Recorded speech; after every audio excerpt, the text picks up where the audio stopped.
My world fell apart with a phone screen. Not with a bang, but with a silent, terrible scroll. Messages full of sick affection for other men.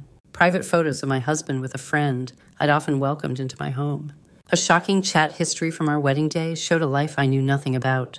The man sleeping next to me, my children's father, was living a double life.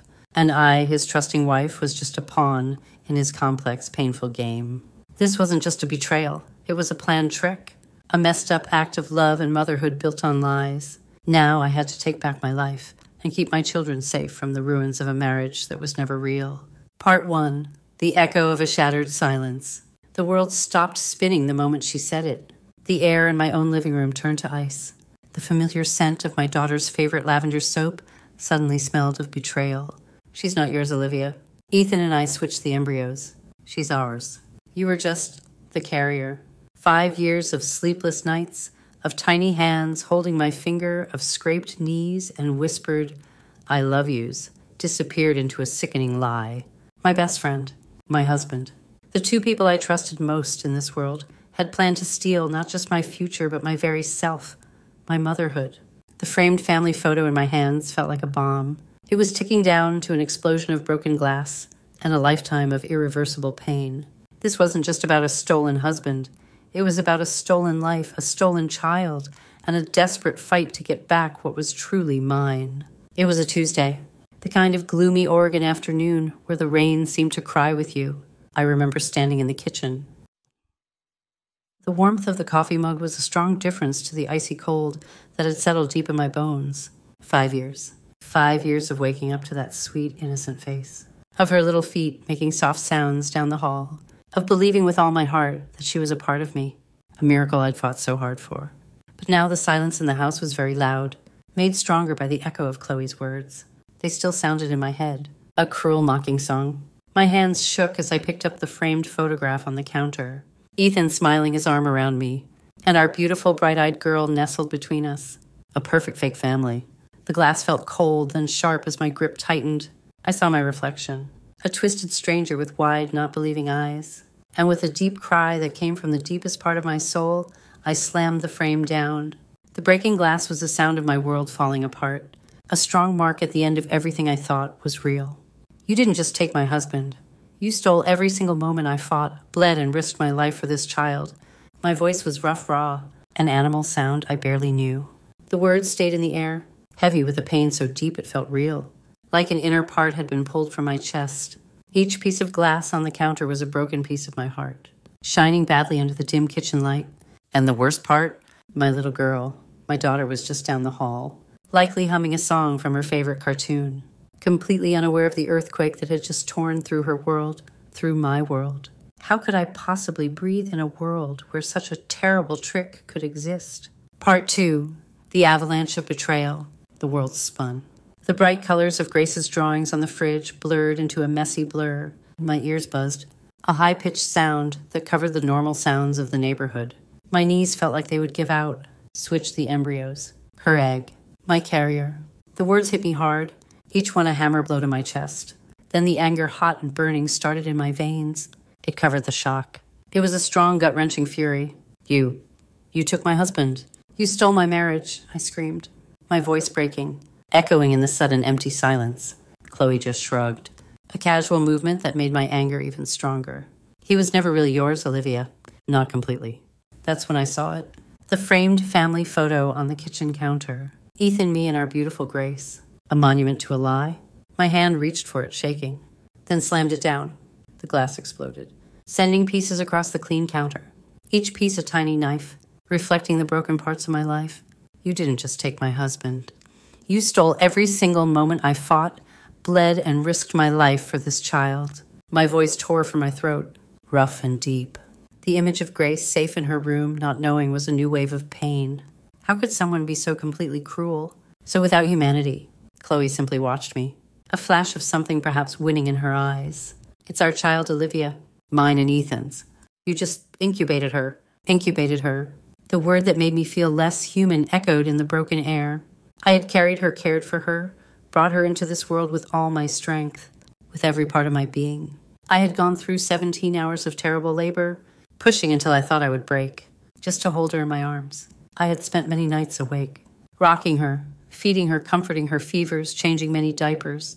And now I was just an incubator. The betrayal was so deep, so strong. It felt like who I was being erased. This wasn't just a broken heart. It was a broken soul. And as the first shock ended, a new scary understanding came. This wasn't just a betrayal of me. It was a betrayal of a pure, innocent life. In that moment, standing among the shining pieces of my broken world, I knew one thing for sure. The fight of my life had just begun. Part 3. The cracks in the facade and the woman I was. The clean smell of the clinic still stays with me. A ghost smell of hope. And unknown to me, a sickening plan. How could I have been so blind, so desperate for motherhood that I missed the chilling truth hidden clearly? I was Olivia, 33 years old, an accountant at a small money firm in suburban Oregon. Smart, educated, and quite successful in my job. I was also very emotional. A woman who truly believed in the holiness of family and friendship. My bond with Chloe was supposed to be very strong. We'd been through college dorms and bad breakups together, and I trusted her completely, like a sister. That trust I now realize was my biggest weakness. My friendship with Chloe, it was supposed to be unbreakable. She was more than a friend. She was family, the sister I never had. So when she started spending more and more time at our house, it felt natural. "Oh, Olivia, I just love your new kitchen island." Or, "Ethan, this chili is amazing. Can I get the recipe?" Seemed innocent enough, right? She'd stay sometimes until Ethan and I were ready for bed, always with a good reason. A late work project, a fight with her on-again, off-again boyfriend. My trusting heart, so eager to see the best in people, just saw a friend looking for comfort, a sister needing her group. But then there were moments quick and upsetting. I remember one evening, Ethan, my husband, a 35-year-old PE teacher, outwardly charming and dependable, he was in the kitchen with Chloe. I walked in to grab a glass of water and saw Chloe standing a little too close to Ethan. Her hand stayed on his shoulder as he stirred a pot. It was a quick touch, barely seen, but something about it made a tiny cold prickle go down my spine. I pushed it away right away. "Oh, they're just friends being silly," I told myself, shaking off the unreasonable worry. My mind, always protecting my peace, covered the tiny crack that had just appeared. Then came our cabin trip, a weekend escape to a cozy place just outside Portland, surrounded by tall pine trees and the fresh smell of wet earth. It was meant to be a chance for Ethan and me to reconnect, maybe even talk about starting a family, which we'd been having trouble with for a while. Chloe, of course, invited herself along. "Oh, you guys have to let me come. I need a break from the city and a girls' weekend with you. Olivia sounds wonderful." Her excitement was catching, or so I thought. Ethan seemed less excited, a slight frown on his face when she brought it up. But he quickly put on his usual charming smile. During that trip, they'd often disappear. "Going to grab more firewood," Ethan would say. Or, "Just running to the store for snacks," Chloe would say. They'd be gone for what felt like a long time. I'd be sitting by the fireplace reading. A small part of me wondering why both of them needed to go for wood, or why a simple snack run took over an hour. Sometimes I'd catch a look between them, a quick secret flash in their eyes, a shared amusement that seemed to leave me out. My stomach would tighten, a familiar feeling of worry. But I'd always tell myself it was nothing. They're just being helpful, and maybe they're planning a surprise for me.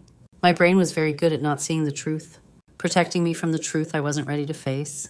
And the texts. Oh, the text. Ethan's phone always buzzing late at night. He'd always angle it away from me. His thumb flying across the screen with a speed I never saw when he replied to my messages. "It's work stuff, babe." Or just Chloe. "She's going through some tough times with Mark, you know." And I did know. I felt sorry for her. I told him to be there for his friend, for our friend. I was so busy being the supportive partner, the understanding friend, that I willingly built the walls of my own prison. I trusted. And in that trust, I was blind. The base of my life was falling apart, and I was too busy taking care of small problems to see the big cracks. Part 4. The seed of deception and my blind hope. The choice to try IVF was not easy. Years of trying, of monthly disappointments, of the emotional roller coaster that is not being able to have children. It had affected both Ethan and me deeply. It felt like a last choice, a desperate request to the world for the one thing we both strongly wanted: a child. I remember the clean smell of the fertility clinic, the cold emptiness of the rooms, a sharp contrast to the warm, hopeful dreams we carried in our hearts. We did all the tests, endured the injections, the checking, the constant pokes and prods. It was tiring physically and emotionally, but every step was driven by the picture of a tiny nursery, of baby laughs echoing through our home. The day of the embryo transfer was a blur of nervous excitement. Ethan was there, holding my hand. His usual happy way was a comforting anchor in my worry, or so I thought. Looking back now through the fog of betrayal, I can almost see the slight tension in his jaw. The quick, almost unnoticed glances he exchanged with, well, I didn't know with whom at the time. I was too focused on the screen, on the tiny speck that showed our future, too full of the hope that was finally growing after years of empty longing. The doctor, a kind woman with a gentle voice, explained everything. The procedure was quick, almost painless. And then the painful wait. Those 2 weeks felt like forever. Every cramp, every slight feeling, every small change in my body was looked at carefully, analyzed, prayed over, and then the call. Congratulations, Olivia. You're pregnant. The words were a rush of pure joy, a wave of relief so huge it made me fall to my knees. Tears streamed down my face. Ethan lifted me up, spinning me around in our living room. His laughter mixed with my happy sobs. We celebrated. We dreamed.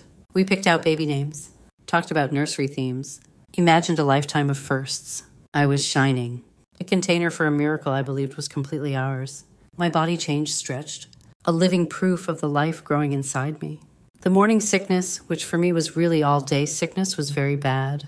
There were days I could barely keep anything down, ending up in the hospital more than once for not having enough water. My back ached.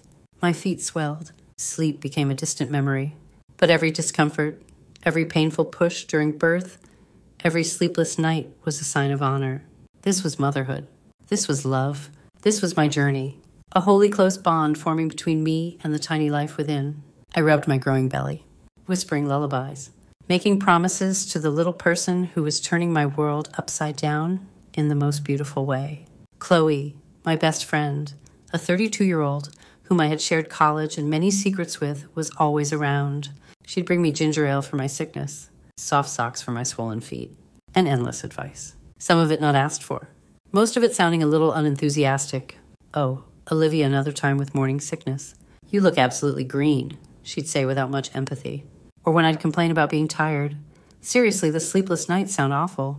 I don't know how anyone does it. I thought it was because she wasn't a mom herself. Her inability to truly understand how deep my experience was. I never once thought about the chilling irony of her words, the hidden cruelty under her look of concern. She was my strong support, my confidant, or so I thought. As I fell asleep, tired but happy, I was blind to the chilling truth. The very base of my happiness had been built on a bed of lies, carefully made by the two people I held dearest. Part 5, The Reckoning and Rebirth. The days after Chloe's shocking news were a blur of tears, rage, and a crushing feeling of things not being real. I walked around my house. The very walls felt like they were closing in on me, suffocating me with memories of a life that was nothing but a cruel illusion. Ethan, the man I married, the man who had supposedly loved me, disappeared, not wanting to face the mess he and Chloe had made. He called once, a weak attempt to explain. Something about doing what was best for everyone.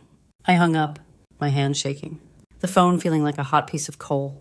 There was no explanation, no apology that could ever fix this. My mind played back every moment, every small hint I had ignored. Chloe's often repeated complaints about children. Ugh, I hate the sound of crying babies. It's so annoying. Gives me a headache. I remembered how I'd laughed it off, thinking she just wasn't a kid person. But now those words echoed with a chilling new meaning. She hated the crying, hated the trouble, hated the messy reality of being a mother. She just wanted the genetic link, the proof of her bond with Ethan. And she'd used me as a useful body. That's when the truth hit me with the force of a big wave. Chloe never truly wanted to be a mother. Not in the way I understood it. Motherhood wasn't about genes. It was about the strong, giving love that grew from every tear, every stretch mark, every sleepless night spent caring for a tiny life. It was in the hard work, the constant devotion, the fierce protecting feeling that goes beyond any biological connection. And I, Olivia, the woman who was just a carrier, finally understood that I was more a mother than anyone could ever imagine. And that was enough. More than enough. Grace. My beautiful, innocent Grace.